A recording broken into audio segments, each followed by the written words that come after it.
Hi guys! So ngayon i-share ko naman sa inyo ang step-by-step tutorial kung paano kayo makapagpa-register ng inyong smart SIM card or kaya talk and text SIM card. So ngayon, open nyo lang yung Google search sa cellphone inyo.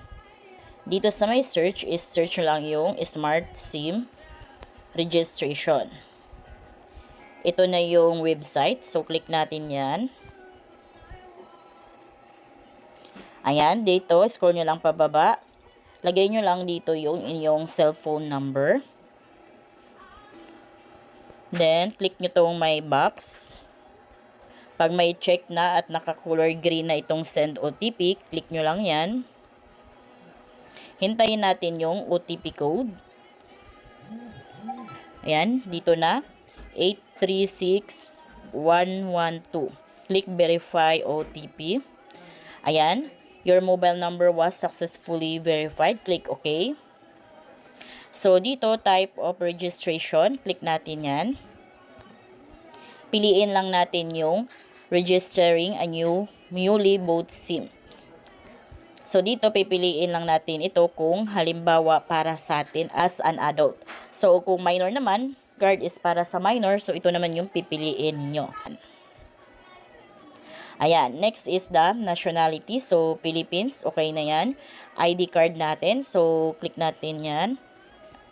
Ayan, so ito yung mapagpilian ng mga IDs. So, kung anong IDs na meron kayo dyan, so yun yung pipiliin ninyo. So, sa akin is driver's license.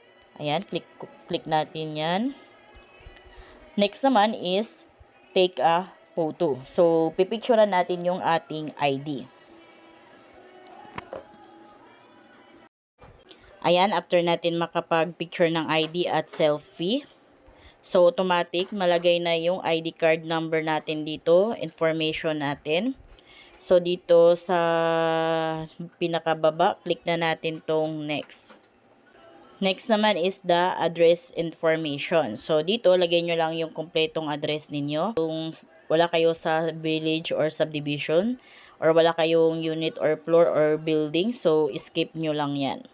So, dito na kayo sa province, city or municipality, barangay, at saka zip code. Then, click next. Then, dito, click nyo tong may box. Pag may check na, okay na yan, click nyo na tong submit. Ayan, so congratulations, you have successfully registered your SIM. You will receive a welcome SMS once your SIM is fully activated.